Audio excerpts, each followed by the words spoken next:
Tom, and I'm joined today by director and actor Lily Richards. Hello, Lily. Hello. Thanks for having me. Oh, thanks for spending time today. We are big fans of your work.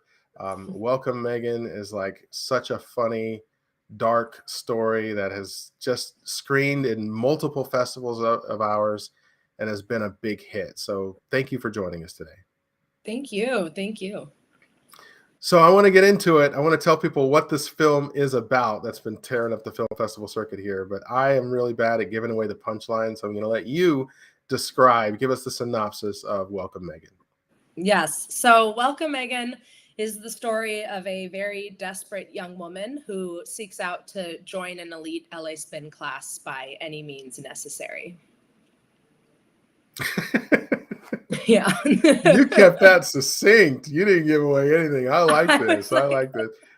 You got to walk into the theater and see this one because, man, um, I think that people are in for a real treat. It goes a little bit dark, and I got to ask you, what was your motivation, without giving away too much of the story? Why write a story like this? Like, what was in your mind to say, okay, this is the project that I'm going to put my energy behind and produce? All right. So, this will probably give away a little bit of the story, but I was with some friends. We were at a birthday party on the beach in Santa Monica, and the sun was setting. And we're all packing up and we're all like sweaty and, like gross, just spent the whole day on the beach. And we're walking off the beach and we see these 10 like Victoria's Secret models just start walking towards the shore. And they look like they just came out of a photo shoot. Like the hair is flowing, their skin is glowing, they just look amazing. And we all are looking at them and we watch as they walk to these 10 spin bikes set up on the beach. And they all get on, and this woman comes out and starts instructing them, and they start doing this spin class like right there on the beach. And all of us, it was such a like surreal image, and we all were like, what is that? And my friend Tyler and I were talking, and we were just joking around with each other, and I was like, oh, how do you think you get in there? And he's like, I don't know. You probably have to kill one of them to get in. And we were like, ha ha ha. And then we were joking. We're like, yeah. And they're all named Megan, like just some dumb, silly joke. And that night when we were driving home, my wife was like, I really think there's something there. And I was like, I don't know. I think that was just a silly joke. She's like, no, I think we should make this as a short film. And I was like, okay. And so that's actually how the idea was born. It was just an inside joke that we just took too far, honestly. And wrote an entire story around it. So that was Well, that's the inspiration for Welcome Megan. well, the question is, have you been back to that location and seen those people again? So I have not. And I can't confirm whether or not they are alive or dead. I can't confirm whether the class is still happening or if it was a one-time thing. Uh, I need to do some research. I need to do some post-production research for sure on that spin class. Well, what I liked about your story and your film, which is done very well, you're nominated for Best Director in the Houston Comedy Film Festival. Congrats. Thank you. Thank you. You earned it. And when I look at you, I see a director. I know you starred in the film, but when I look at you, I see a director. I see someone who really put together a great story, who got the most out of each character, who got a lot of buy-in. I see someone who had a good eye for. I love some of those super close-up, uncomfortable shots you do of people's faces and things like that. And I'm really impressed with just how you assemble this whole thing. And I want to give you another comment just from the judges. Someone said that your film was surprisingly violent. Um, other people have said just how shocked they are that it's just, it wasn't what they thought it was going to be when they started. I got a lot of compliments on chemistry and just, reactions from the way people played off of each other and really bought in. So good job overall. It's no surprise it's done as well as it has on the film festival circuit. Well, thank you. Thank you so much. Yeah, the surprisingly violent is funny. I think we should put that on our poster. For sure. I think that that's a classic comment. So I noticed that one of the reasons why I liked the film is because you touched on the topic of just a human nature thing, especially in Western culture and in like the U.S. this human nature thing of wanting to be a part of something, as a means of becoming happier, or like, hey, I want to join this drama club so I can feel like I'm around these actors and I'll be happy, or I want to just win this competition, or if I can just take this next step, it'll be more completing, I'll be more satisfied. And I thought that you used a comedy film to really touch on that desire for some people to, who feel unfulfilled, as if one of these things, superficial things, is going to fulfill them. Is that kind of what you were trying to get at? Yeah, absolutely. You definitely hit the nail on the head with that. I think that was a really big point for us, is the idea, especially in, like you said, in LA and Western culture, the idea that you're only as good as the next thing you do. And I think in the entertainment industry, you run into that a lot, whether you're a director or an actor or whatever. Everything is very fleeting, right? Success is very fleeting. You do a project and then you're suddenly back out unemployed waiting for the next project.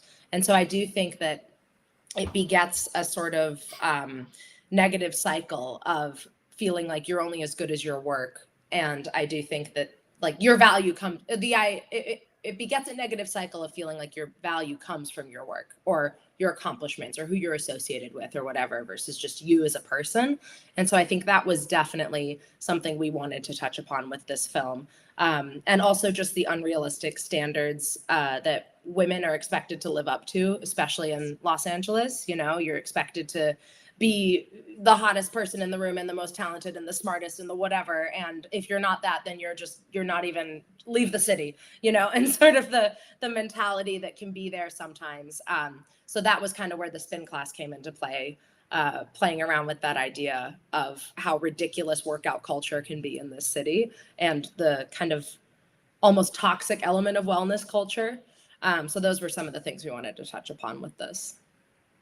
I've always noticed that, and I know your film is not specifically about this topic, but I'm always shocked at the amount of plastic surgery I see when I get off the plane in LA. It's like you see these, and men do it too, but I see like these really attractive people that you're like, you didn't have to do that to yourself.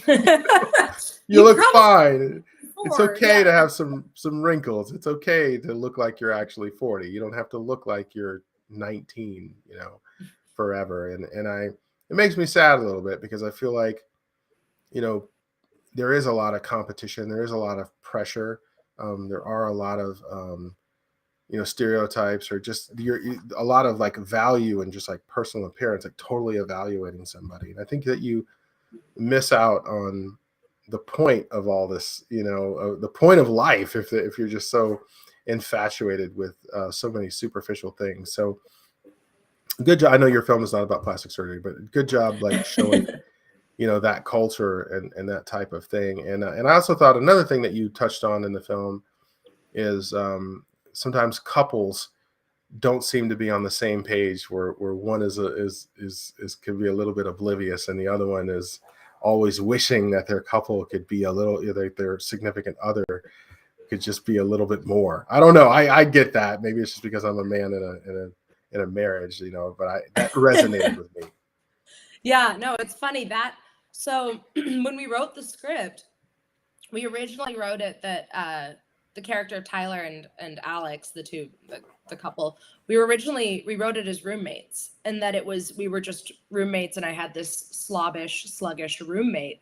And that was kind of how we went into it. And then after we wrapped and we edited the film, everyone was like, "Oh, and your boyfriend in the movie," or and like the relationship with the couple. And I was like, and then we watched it back and we're like, yeah, that they're dating. Like that is an unfortunate romantic relationship. But it was just so funny because we wrote it as roommates. And when we got into post-production and when we actually made the film, we all kind of agreed. We were like, oh yeah, no, this actually reads as a really unfulfilling romantic relationship as well. And so it was just interesting that wasn't even really what we had in mind. I mean, it was still a relationship that we wanted to build upon. Exactly everything you said, where one person is just oblivious. And I think in this instance, it's like the guy being totally oblivious to all of the crazy behind the scenes that's going on for the girl when it comes to going to the gym or being fit, or like the need to do that. But yeah, it was interesting to see when we actually made the film, be like, oh, cool, that wasn't how we wrote it, but that's totally accurate. That is exactly how it translates, and that's what it is now. So Very cool. I've never seen yeah. someone create a plot like that by accident. So good job. No, I'm joking. Yes. We were happy with it. We were like, yeah, that works. So you wore a lot of hats on this film, director, writer, and lead actor, like so many things, and you wore a lot of hats. Is there anything from something you were so deeply involved in? Is there anything that you learned from this, positive or negative, that you learned from this film? Like, if you could give yourself a message before, from the future, before you started shooting, and give yourself some advice, is there any advice you'd give yourself before starting this project? Yeah, that's a really good question. I think that if I could go back in time and give myself any advice, and this is actually not just for this film, but I think for honestly everything in my life, the advice would just be, it's all going to work out. Like, it's okay. It's going to work out. And I just think I think it's hard not to when you're in pre-production with any project where you're wearing multiple hats and you're doing something on an independent scale. It's so hard not to be like, oh my God, what if this crashes and burns? We're not prepared for this. We're not prepared for this. What if this happens? What if this happens? And I think as a filmmaker, it's totally natural to do that. But I think a healthy amount is good. And knowing that, like, at the end of the day, you're going to just go in there and you're going to make it happen. And whatever happens, happens. And the film is going to be what it's meant to be. And Mhm. I think it was like, I guess, like a little anecdote is the night before filming, we still didn't know how we were going to do that toilet bowl shot. And it was the night before filming. It was 11 p.m. and we were on set the next day at 8 a.m. And so my wife, who produced the film alongside me, the two of us went to Target at 11 p.m. and we just walked around Target. And I was looking for anything that I thought could work for that shot. And we turned the corner into the like Magnolia Home section, and there is this really trendy gold and glass coffee table, and it has a base on the bottom and then a glass on the top. And I looked at it and I was like, oh my God, that's it. That's how we're gonna make it happen. And it was the most exciting moment. At like 11. By that time, it was like 11:45, and so we bought this very expensive coffee table and brought it to location and tested it out. We had the camera on the bottom, level of the table, and then we had it held down with sandbags. And then we were able to do. My wife went to a pet store and got a big fishbowl, and then she bought some acrylic paint and painted the exterior of the fishbowl. And then we put the fishbowl, put water in it, put it on top of the glass table, put the camera underneath, and then we were able to get that shot of her head going into the toilet. So it was just so funny. Kind of, we all knew that shot was going to be really important and that we really, really wanted to do that shot, but we didn't have the budget to, do it the traditional way. And so we were like, well, how are we going to make this shot work? And yeah, the night before, it all just kind of came together. We found all of the glass furniture pieces that we needed to cheat the toilet bowl shot. So yeah, I think it's like, obviously, if you had talked to me before finding that table, I would have been like, no idea how we're going to make this work. But just knowing that, and I think this is true for I've never been in a project, knock on wood, where at the end I've been like, oh God, like, what a disaster. Like, every time it's just been, I'm like, okay, we'll figure it out as we go. And if something doesn't go the way it's planned, a lot of the times we're even happier with how it goes instead. Like, there was a lot of, we filmed the whole film in 2 days. So there was a lot of sitting on set and being like, we don't have time for this. We don't have time for this. We don't have time for this. Let's condense it. Let's do this instead. And looking at it now versus our original script, I'm really happy with all the changes we made. And I don't feel like we sacrificed anything by making those edits. So I think it's just important to remember to always be willing to go with the flow and to know that whatever gets made is like, it's just the exciting thing is getting something made and not making it exactly perfect to the vision that you had when you wrote the script. Like, that's not what it's about. It's about collaborating and being flexible and going along with the flow. It's refreshing to hear you say that. Not every director's like that. They have a very specific vision, or writers have a very specific vision and they can kind of cling on to that and not let it go. So it's good to hear that that's how your directing career is shaping up and that's how you view projects. Because I think that you'll build better relationships with actors and crew and people will trust you more when you have that confidence to make it work and see it to fruition, see it to the final chapter. I also think it's just like two minds are always better than one. And you might have a great idea for something, but my biggest thing when I'm on set directing, like I always want to get the input of everyone on the crew. I want to get the input of all my cast. Like I might have a certain way that I want to shoot something and we could do that for one take. But if someone's sitting around, I don't care if it's like our gaffer or whoever, if someone's sitting around and goes, oh, what could be funny if we did this? Let's do it. Like, let's see what happens. Like, I think that just creates a much more interesting show at the end of the day or movie or whatever you're making if you have a few more eyes on it and a few more opinions. So how did you get started in the business? So I always wanted to be in the entertainment industry. I always wanted to act. And I went to Emerson College. I majored in acting and playwriting. And then after graduating, I did the playwriting thing. It was sort of like I was like, oh, this is fun. I don't know if I want to do this long term, but it's fun. So I didn't really know where my writing career would take me. It just sort of was like a fun add-on. Graduated college, moved back to LA, and every acting meeting I went in on, whether it was an audition or a meeting with casting or whatever, everyone would always say, you're great, you're green. And in order to get these bigger roles, you need to be in something. Like you can't just cast someone who hasn't had credits. And it's like, okay, great. So how do you get those bigger roles if you can't get the bigger roles without having bigger roles? And everyone always had the same advice. They were like, just make your own content. Just make your own content. And at first that's frustrating because you're like, well, that's a lot of money that I don't have fresh out of college. So how am I going to do that? But we found a way and we made it happen. And we just, my wife and I had, I think we each put $4,000 from like our savings together. So we had $8,000 and we made a 13 episode web series, season 1 with the $8,000. So no one got paid. Money went to literally like hard drives, cameras. We had an H5n sound recorder. So it was as run and gun low budget as you could possibly be. And thank you. Sorry, I'm seeing the comment section here. This is so fun. Sorry, I'm getting so distracted. But no, so we made this super low budget web series and we just released it on YouTube and we were like, all right, well, let's hope people like it. Let's hope people watch it. And we got really lucky. And I think it resonated with people. It's lighter than Welcome Megan. It still has its dark moments, but it's very much more like a romantic comedy than a dark comedy. It's called 20 the Web Series. And after episode 3 of season 1, the show kind of just went viral and we got a huge fan base from it. So much so that when season 1 was over, we were able to crowdfund past what we had asked for season 2.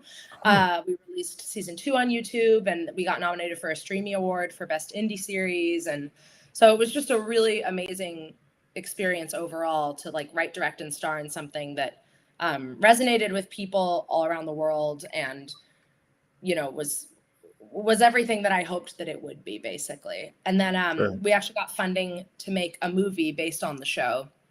And then we were all set to fly out to Peru to film the film in 2020. Our flights were booked for March 30th of 2020. So obviously that didn't end up happening and the film ended up getting canned. But, everything, I don't like to say everything happens for a reason, but I feel like it worked out how it was all supposed to, because we never would have made Welcome Megan if we had been in, post-production on this feature. And who knows what would happen if we had made the feature, but at the end of the day, it was a fun opportunity to be able to move on to a new project and to do Welcome Megan. So, yeah. Wow, that's an incredible backstory. So Welcome Megan, what's that going to turn into? Is that just a one and done, or is there some kind of a concept where we can either see the characters again or see the concept again? And it could just be an episode of Black Mirror, I guess. But it definitely could be an episode of Black Mirror. If there's any producers of Black Mirror watching this interview, hit me up. But no, we originally just wrote it as a short film. I've had a few people reach out and say that they thought it could have legs for like a feature, which I thought was kind of interesting. And so I'm sort of toying around with the idea of seeing if there's a way to translate this idea into a feature film. So we'll see. All right. Well, yeah, great background on that. What else are you working on in the future other than future iterations of Welcome Megan? What else you got going on? So I have a feature film that I wrote during COVID that is being shopped right now. Fingers crossed with that one. It's a really fun, dark indie comedy. So definitely more a la Megan, definitely surprisingly violent, but it is about a group of teenage girls who steal a brick of cocaine from a drug dealer and go on a journey to try to figure out how to sell it, obviously not knowing at all what they're doing because they're all like 17 years old and seniors in high school. So it's a really, really fun project. It's got a lot of action and a lot of drama, comedy. It's got all the fun little things in there. So that's my main focus right now. Sounds fun. So on this one, coming back to Welcome Megan for a minute, how did you put together the cast and crew? Was it just people you already knew, or did you go outside the box and do like a traditional casting call? Like, how did all that come together?